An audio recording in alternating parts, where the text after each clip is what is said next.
യാതൊന്നു മനസ്സിനെ രക്ഷിക്കുന്നു, അതാണ് മന്ത്രം. ഇങ്ങനെ ഇച്ചിരി വാക്കുകളൊക്കെ അക്ഷരങ്ങളൊക്കെ മാറ്റിയാണ് പറയുന്നത്. കറക്റ്റായിട്ട് പറയണേ ഇങ്ങനെ: യാതൊന്നു മനസ്സിനെ രക്ഷിക്കുന്നുവോ അത് മന്ത്രം. ഇങ്ങനെയാണ് ആ ഒരു ശ്ലോകം പോലെയാണ് കൊടുത്തിരിക്കുന്നത് പോകുന്നത്. അപ്പോൾ ഇതിൻ്റെ അർത്ഥം എന്തെന്ന് കേൾക്കുമ്പോഴേ എല്ലാവർക്കും അറിയാമല്ലോ അല്ലേ? നമ്മുടെ മനസ്സിനെ രക്ഷിക്കുന്നത് എന്താണോ അതാണ് മന്ത്രം എന്ന് പറയുന്നത്. മന്ത്രം എന്ന് പറയുന്നത് മന്ത്രിക്കാനുള്ളതാണ്. അതായത് ചുണ്ടുകൾ തമ്മിലിങ്ങനെ പറയും, പുറത്തേക്കധികം ശബ്ദത്തിൽ കേൾക്കാൻ പാടില്ല. നമ്മൾ അമ്പലങ്ങളിലൊക്കെ പോയി കഴിഞ്ഞാൽ ചിലർ മന്ത്രങ്ങൾ ഇങ്ങനെ ജപിക്കുന്ന കേൾക്കാം. പക്ഷെ വെളിയിൽ നിൽക്കുന്നവർക്ക് വ്യക്തമായിട്ട് മനസ്സിലാവും. പക്ഷെ ചിലർ പതുക്കെ, നമുക്ക് ചെറിയതായിട്ട് മനസ്സിലാവില്ല എന്തോ, പക്ഷെ പറയുന്നതായിട്ട് നമുക്ക് തോന്നും, പക്ഷെ മനസ്സിലാവില്ല. മന്ത്രമെന്ന് പറയുന്നത് എപ്പോഴും മന്ത്രിക്കേ പാടുള്ളൂ എന്നാണ് പറയുന്നത്. അതാണ് ശാസ്ത്രം. അപ്പോൾ നമ്മൾ ഒരുപാട് മന്ത്രങ്ങൾ ഉച്ചരിക്കുന്നവരാണോ? ആണോ? ആണ്. നമ്മൾ പല കാര്യങ്ങളും മന്ത്രിക്കുന്നുണ്ട് അല്ലേ? ഇപ്പോൾ ഉദാഹരണമായിട്ട് പറയുകയാണെങ്കിൽ, നമ്മളുടെ മനസ്സിൽ നമുക്ക് ഇഷ്ടം തോന്നുന്ന, അല്ലെങ്കിൽ മനസ്സിന് കേൾക്കുമ്പോൾ ഒരു ശാന്തി ലഭിക്കുന്ന കുറേ കാര്യങ്ങളുണ്ട് അല്ലേ? നമ്മളിപ്പോൾ യൂട്യൂബ് തന്നെ നമ്മളെന്താണ് അതിന് വേണ്ടിയിട്ട് തിരഞ്ഞെടുത്തേക്കുന്നത്? എന്തിനാണ്? നമ്മളുടെ മനസ്സിന് എന്തൊക്കെയോ ഒരു സമാധാനം അല്ലെങ്കിൽ സന്തോഷം കിട്ടുന്ന ഒരു മാർഗത്തിലേക്കാണ് നമ്മൾ യൂട്യൂബിനെയൊക്കെ കാണുന്നത്. അതിലെ വീഡിയോസും പാട്ടും കൂത്തും ഒക്കെ എല്ലാം കാണുന്നത് അങ്ങനെയാണല്ലേ?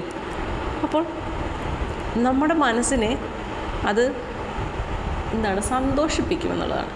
ഇനി രക്ഷ എന്ന് പറയുമ്പോൾ അതിൽ ഇച്ചിരി ഡീപ്പായിട്ട് പറയേണ്ട ഒരു കാര്യമുണ്ട്.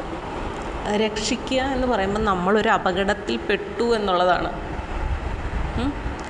അപകടത്തിൽ പെടുന്നവരെയാണല്ലോ രക്ഷിക്കേണ്ടതായിട്ടുള്ളത്. നമ്മളെപ്പോഴാണ് ഒരു അപകടത്തിൽ പെടുന്നത്? തെറ്റായ എന്തെങ്കിലും കാര്യത്തിൽ ചെന്ന് പെടുമ്പോഴാണ് നമുക്കതൊരു അപകടം എന്ന് പറയുന്നത്. മനസ്സിനെ സംബന്ധിച്ച് അല്ലേ? നമ്മുടെ ശരീരത്തിനെ സംബന്ധിച്ചെന്ന് പറയുമ്പോൾ നമുക്കൊരു ആക്സിഡൻ്റ് ഉണ്ടായി, അതൊരു അപകടമാണ്. അത് നമ്മുടെ ശരീരത്തെയാണ് ബാധിക്കുന്നത്. പക്ഷേ നമ്മുടെ മനസ്സിനെ രക്ഷിക്കുക എന്ന് പറയുമ്പോൾ ആ മനസ്സിൽ എന്തോ തെറ്റായത് സംഭവിക്കുന്നു എന്നുള്ളതാണ്. ആ തെറ്റായ കാര്യത്തിൽ നിന്നും മനസ്സിനെ രക്ഷിക്കാനായിട്ട് നമുക്ക് മന്ത്രങ്ങൾ സഹായിക്കുമെന്നുള്ളതാണ്. എന്തായിരിക്കും ആ മന്ത്രം? ആലോചിച്ച് വെറുതെ ഇരിക്കേണ്ട, ഞാൻ കുറച്ച് കാര്യങ്ങൾ പറഞ്ഞുതരാം. മറ്റൊന്നുമല്ല, ഞാനിനി ഒന്നാമത്തെ കാര്യം ഇതാണ്: ഞാനിനി ഈ തെറ്റ് ചെയ്യില്ല എന്ന് നമ്മൾ മനസ്സിനോട് പറഞ്ഞുകൊണ്ടേയിരിക്കുക. എനിക്ക് തെറ്റ് പറ്റിപ്പോയി. പിന്നെ നമ്മൾക്കറിയാം, നമ്മൾ ഒരുപാട് മന്ത്രങ്ങൾ കേൾക്കുന്നവരാണ്. ഇപ്പം എനിക്ക് നമ്മളുടെ ഹിന്ദുക്കളുടെ കാര്യമാണ് എനിക്കറിയാവുന്നത് മന്ത്രങ്ങളെക്കുറിച്ച്. അത് ഹിന്ദുക്കളുടെ വിശ്വാസപ്രകാരം നമ്മൾ മന്ത്രങ്ങൾ എന്ന് പറയുന്നു.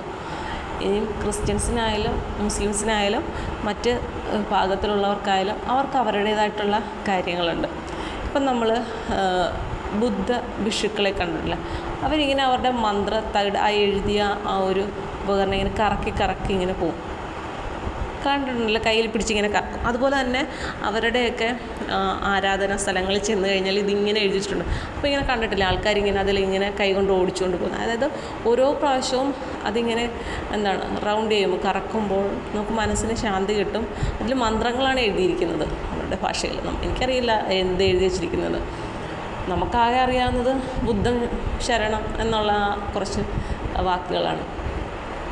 അപ്പോൾ അങ്ങനെ പോകുമ്പോൾ അങ്ങനെ നമ്മൾ കൈ കൊണ്ട് തട്ടുമ്പോൾ നമുക്ക് ആ ഒരു ശാന്തി മനസ്സിന് കിട്ടും എന്നുള്ളതാണ്. അപ്പം മനസ്സിന് ഉണ്ടാകുന്ന ആ ഒരു സമാധാനം എന്ന് പറയുന്നത് മനസ്സിനെ രക്ഷിക്കാനായിട്ട് സഹായിക്കും. നമ്മുടെ മനസ്സ് കൈവിട്ട് മോശമായ കാര്യങ്ങളിലേക്ക് തിരിയുമ്പോൾ അതിൽ നിന്നെല്ലാത്തിനെയും അങ്ങനെ നമ്മുടെ മനസ്സ് കൈവിട്ടു പോയി അനാവശ്യമായ ചിന്തകൾ, അത് എന്തോ ആകാം, ഇൻക്ലൂഡ് ചെയ്യുകയാണെങ്കിൽ നമ്മളൊരു ആത്മഹത്യയെക്കുറിച്ച് പോലും ആവാം. അങ്ങനെ അത്രയും നമ്മുടെ മനസ്സിനെ നമ്മൾക്ക് കൈവിട്ടു പോകുമ്പോൾ ആ കൈവിട്ടു പോയ മനസ്സിനെ തിരിച്ചു പിടിച്ച് രക്ഷിക്കാൻ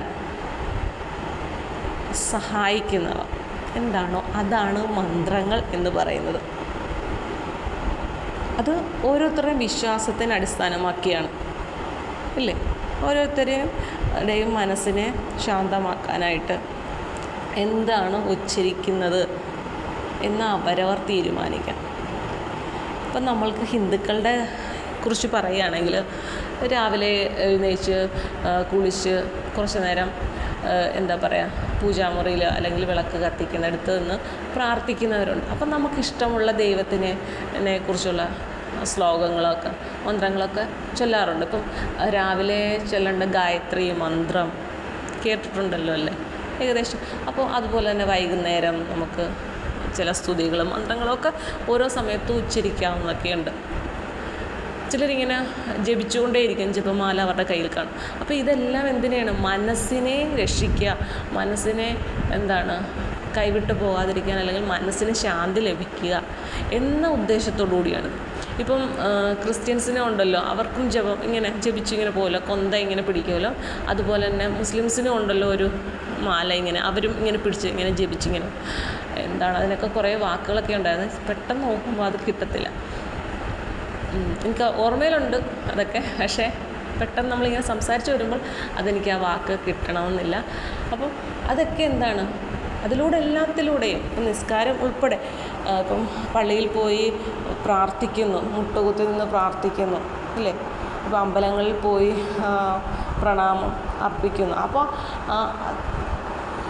അതെല്ലാം തന്നെയും മനസ്സിൻ്റെ ഒരു ശാന്തി എന്നതിലൂടെയാണ് ശാന്തി ലഭിക്കുക എന്നുള്ളതാണ്. മനസ്സിന് സമാധാനം, മനസ്സിന് രക്ഷ, ഇതൊക്കെയാണ്. അപ്പോൾ നമ്മൾ ക്രിസ്ത്യൻസൊക്കെ ഇങ്ങനെ അവരുടേതായിട്ടുള്ള ബൈബിളിലെ കാര്യങ്ങളെല്ലാം വായിച്ചിട്ട് എല്ലാവരും ഒന്നിച്ച് പ്രാർത്ഥിക്കുന്നതൊക്കെ ഇല്ലേ? അതുപോലെ മുസ്ലിംസിൻ്റെ ആയാലും അവരുടേതായിട്ടുള്ള പ്രാർത്ഥനാ രീതികളൊക്കെ ഇല്ലേ? അപ്പോൾ ഇതെല്ലാം എന്തിനാണ്? മനസ്സിനെ നിയന്ത്രിക്കുക, മനസ്സിനെ രക്ഷിക്കുക. നമ്മുടെ മനസ്സാണ് എപ്പോഴും നമ്മളെ വേണ്ടാത്തടത്തൂടൊക്കെ പോകാനായിട്ട് പ്രേരിപ്പിക്കുന്നത് അല്ലേ? അപ്പം ഇതെല്ലാം പറയുന്നതും ഏത് ജാതിയോ മതമോ എന്തോ ആയാലും ഇതിലെല്ലാത്തിലും മനസ്സിനെ രക്ഷിക്കുന്ന എന്താണോ ഉള്ളത് അതാണ് മന്ത്രം എന്നത് വ്യക്തമാക്കുന്നത് ഈ ഒരു കാര്യത്തിലൂടെയാണ്. മനസ്സിലായോ? നമ്മുടെ മനസ്സിനെ രക്ഷിക്കാനായിട്ട് സഹായിക്കുന്ന എന്താണോ അതാണ് മന്ത്രം. ഓക്കെ.